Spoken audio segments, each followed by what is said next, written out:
Every time you check your bank balance and feel that knot in your stomach, your unconscious mind is trying to tell you something. When you impulse buy that thing you don't need, there's a message encoded in that transaction. When you avoid looking at your credit card statement for weeks, that avoidance is speaking a language. Carl Jung spent decades studying how our unconscious communicates through symbols, dreams, and behaviors. But there's one area where your unconscious screams the loudest, and almost everyone ignores it: your money. In the 1920s, Swiss psychiatrist Carl Jung introduced a concept that would revolutionize psychology: the shadow. It's not mystical. It's not spiritual mumbo-jumbo. The shadow is simply the collection of traits, desires, and fears that you've pushed into your unconscious because they don't fit the image you want to project to the world. Jung believed that what we reject about ourselves doesn't disappear. It just goes underground, operating below conscious awareness, influencing every decision we make. And nowhere does your shadow reveal itself more clearly than in your relationship with money. Consider how you actually behave with money versus how you think you behave. Picture someone who considers themselves frugal and financially responsible. They take pride in this identity. They judge people who waste money on luxury goods. But then, every few months, they go on a shopping spree. $1,000 on clothes they'll barely wear. Premium subscriptions they forget about. Expensive dinners that don't align with their frugal identity. And afterward? Guilt. Shame. A vow to never do it again. Until they do. This isn't a failure of willpower. This is the shadow at work. The part of them that craves status, luxury, and recognition hasn't disappeared just because their conscious identity rejects it. That rejected desire finds expression through these seemingly inexplicable spending patterns. Jung would say, the shadow always gets its due. Or consider the opposite. Someone who outwardly embraces abundance, posts about manifestation and prosperity mindset, but secretly lives in constant financial anxiety. They preach confidence but check their bank balance 5 times a day.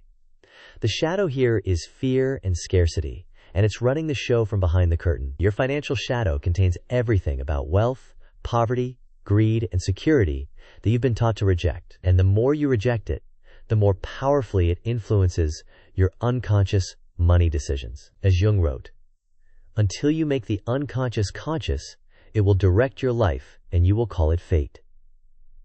Nowhere is this more true than with money. In 2008, a man named Jérôme Kerviel, a trader at Société Générale, one of France's largest banks, nearly destroyed the entire institution. He lost 4.9 billion euros through unauthorized trades. That's roughly $7.2 billion. At the time, it was the biggest trading loss in banking history. But here's what makes this a perfect case study in Jungian psychology. Kerviel wasn't motivated by greed. He didn't profit personally from any of his trades.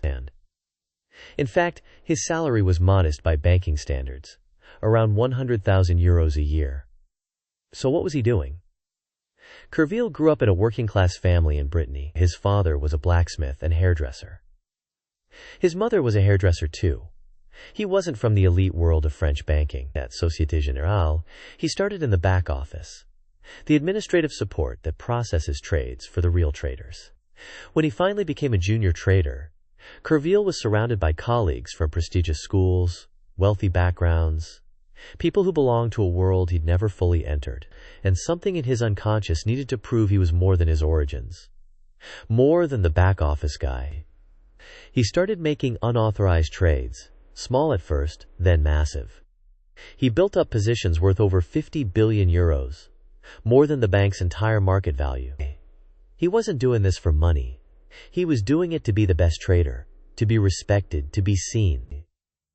In Jungian terms, Kerviel's shadow contained his feelings of class inferiority, his rage at being underestimated, his desperate need for validation.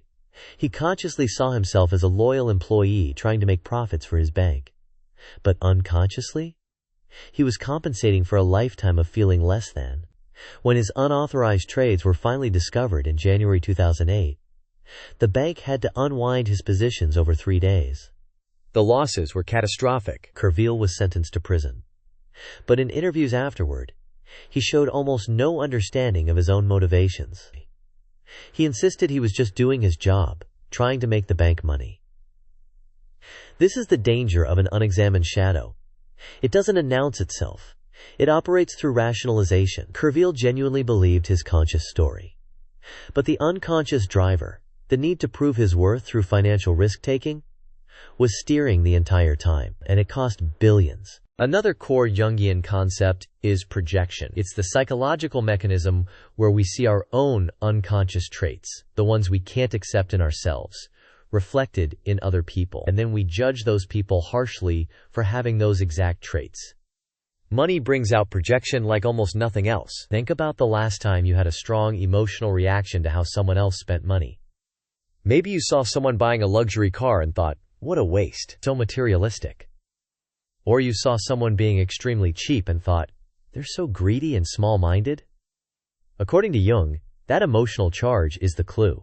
It means you're seeing something in them that exists, unacknowledged, in your own shadow. Research in behavioral economics has confirmed this pattern, though they don't use Jungian language. Studies show that people who judge others most harshly for financial irresponsibility often have hidden anxieties about their own impulse control. People who criticize others for being cheap often have suppressed fears about scarcity. Daniel Kahneman and Amos Tversky, whose work on cognitive biases won the Nobel Prize, documented how we construct narratives about other people's decisions that we'd never apply to our own. We judge others' financial mistakes as character flaws, but our own identical mistakes as circumstances.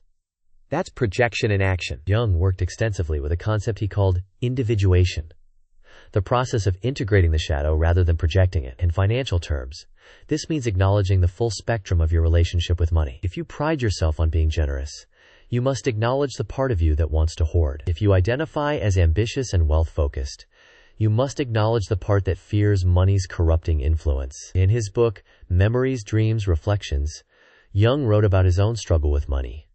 Despite being a successful psychiatrist, he had deep conflicts about charging patients.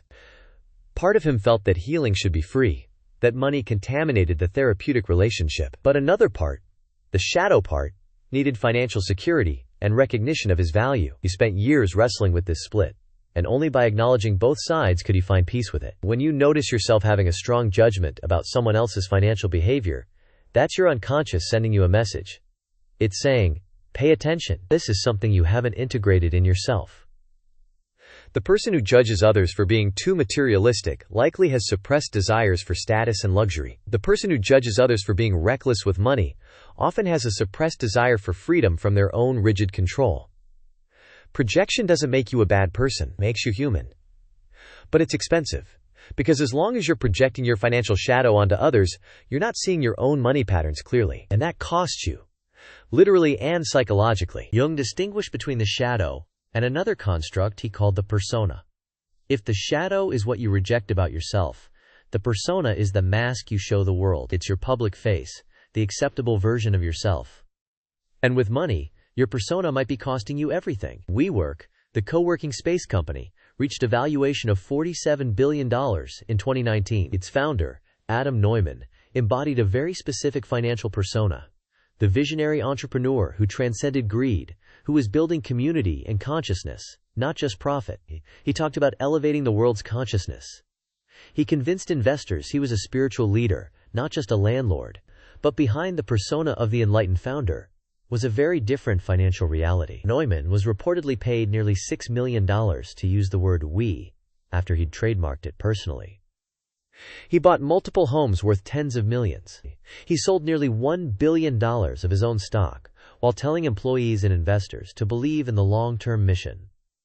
The persona said, consciousness and community. The shadow said, extract maximum personal wealth. When WeWork tried to go public in 2019, the financial disclosures revealed the gap between persona and reality. The company was losing massive amounts of money.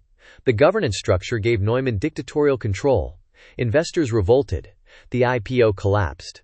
Neumann was forced out. The company's valuation eventually dropped to under $3 billion. This isn't unique to WeWork. The gap between financial persona and shadow creates some of the most spectacular failures in business. Elizabeth Holmes at Theranos projected a persona of the humble genius in a black turtleneck, working for the good of humanity. The shadow was fraud and deception. Bernie Madoff's persona was the trusted elder statesman of finance. The shadow was running the largest Ponzi scheme in history. But here's the twist. The persona isn't inherently dishonest. Most people aren't con artists. The danger is subtler. Your financial persona might be the responsible saver, but your shadow craves risk and excitement, so you end up in crypto speculation you don't understand. Your persona might be the generous provider, but your shadow fears abandonment, so you use money to control relationships. Jung believed that psychological health required acknowledging the persona for what it is, a necessary social tool, but not your authentic self. The problem comes when you confuse your financial persona with reality. When you believe your own press release. As Morgan Housel explains in The Psychology of Money, we often make financial decisions based on what will look good to others rather than what serves our actual needs. That's persona thinking.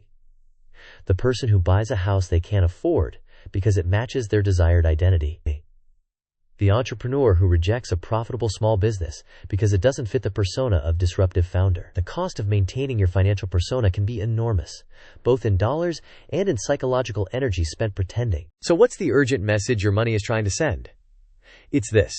Your financial behaviors, fears, and fantasies are a direct map to your unconscious. And until you decode that map, you'll keep repeating the same patterns and calling it bad luck or circumstances. Jung's process of integration starts with observation without judgment. Look at your actual spending patterns, not what you think they should be. Where does money flow easily for you? Where do you feel resistance, guilt, or fear? These aren't random. They're symbolic expressions of deeper psychological patterns. Imagine someone who has no problem spending money on others, on gifts, dinners, helping friends, but feels intense guilt spending on themselves. The Jungian interpretation. Their sense of worth is tied to usefulness to others. The shadow contains a fear that they're not inherently valuable, only valuable for what they provide. Money becomes the language through which this unconscious belief expresses itself. Or picture someone who saves obsessively, far beyond any rational need for security, but can't articulate what they're saving for. Jung would ask, what does money symbolize for you unconsciously? Often it's not really about money. It's about control in a childhood that felt chaotic. It's about safety when you felt abandoned. The money itself is just the symbol carrying the unconscious message. Here's the practical framework, adapted from Jungian analysis to your finances. First, identify your financial persona. How do you present yourself financially to others? What's your money identity? Write it down. I'm frugal. I'm generous. I'm building wealth. I don't care about money. Second, look for the contradictions. Where do your actual behaviors contradict that persona? Those contradictions are breadcrumbs to your shadow. If you say you don't care about money but check investment returns daily, that's data. If you say you're building wealth but sabotage every financial opportunity, that's a message. Third, notice your projections. What financial behaviors in other people trigger strong emotional reactions in you? That's often a rejected part of yourself. The intensity of your judgment is proportional to how much you've repressed that trait in your shadow. Fourth, look at your earliest money memories. Jung believed that our unconscious is formed largely in childhood. What was the emotional atmosphere around money in your family? Was it scarce and stressful? Abundant but shameful to discuss? Used as control or withdrawal of love? These early experiences created the symbolic meaning money holds in your unconscious. You're not just managing dollars. You're managing symbols loaded with decades of unconscious meaning. The goal isn't to eliminate your shadow. That's impossible. The shadow is part of being human. The goal is integration, acknowledging all the parts of your relationship with money, including the ones that don't fit your preferred self-image. When Kerviel was risking billions, if he'd been able to acknowledge his shadow need for validation, he might have found healthier ways to address it. When WeWork's persona and shadow were radically split, the company nearly imploded. But when you integrate both sides, when you can acknowledge, I want security and I want freedom, or I value generosity and I need boundaries, you stop being controlled by unconscious patterns. Your money is sending you a message every single day. In every purchase, every fear, every financial decision, your unconscious is speaking. The question is, are you listening? Because the cost of ignoring that message isn't just financial. It's living a half-conscious life, where your deepest patterns run on autopilot, and you wonder why wealth, however you define it, keeps slipping through your fingers. If this perspective on financial psychology changed how you see your own money patterns, subscribe for more deep dives into the unconscious forces shaping your wealth. Next, we're exploring why your brain treats money losses differently than gains, and how that asymmetry costs you thousands every year.